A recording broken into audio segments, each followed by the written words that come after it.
నీ యొక్క బంగారు వాళ్ళకు 10,000 అన్నారు తల్లి. సుఖీభవ చల్లగా వర్దిలవమ్మా.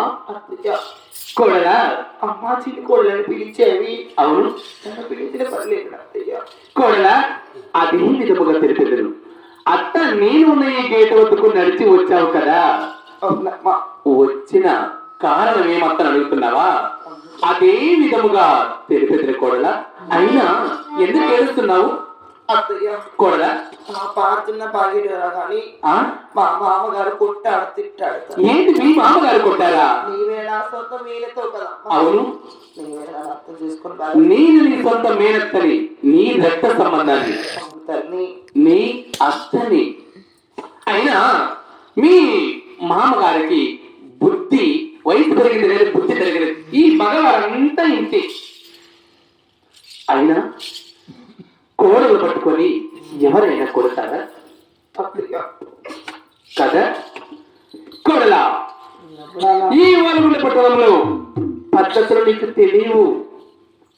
నేను చెప్తాను, నేను చెప్పిన విధముగా నువ్వు వినాలి.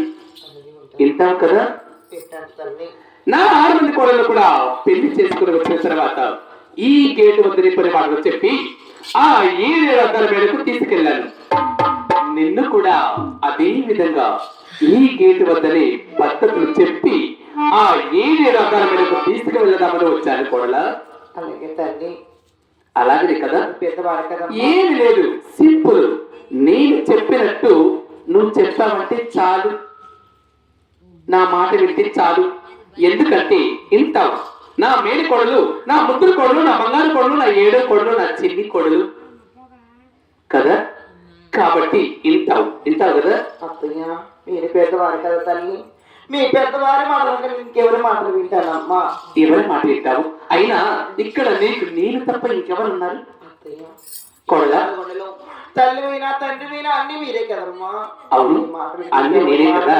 కాబట్టి నేను చెప్పినట్టు వింటే చాలు, అంతే. వింటావు కదా కొడలా? సరే, నేను చెప్పిన విధంగా పలకాలి. చూడు,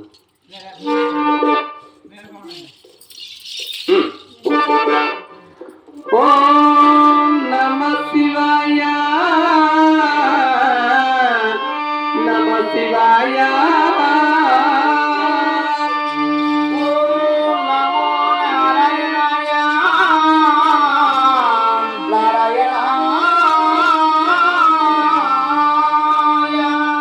కొడలా అలా కాదమ్మా. నేను చెప్పినట్టు పలకమంటే నేను ఒకటి చెప్పితే నువ్వు ఒకటి పలుకుతున్నావి. అలా కాదు కొడలా, ఎందుకంటే నువ్వు చిన్న పిల్లవి, నేను నీ మేనత్తను. కాబట్టి నేను చెప్పినట్టు పలుకమ్మా. అలాగే తల్లి. ఓం నమః శివాయ, ఓం నమః శివాయ, ఓం నమో నారాయణాయ, నమో నారాయణాయ.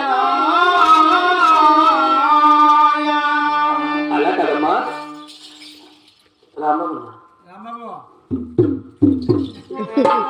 అమ్మ వెంట నా చిన్ని కోడల, నా చిన్ని కోడల, నా ముద్దుల కోడల.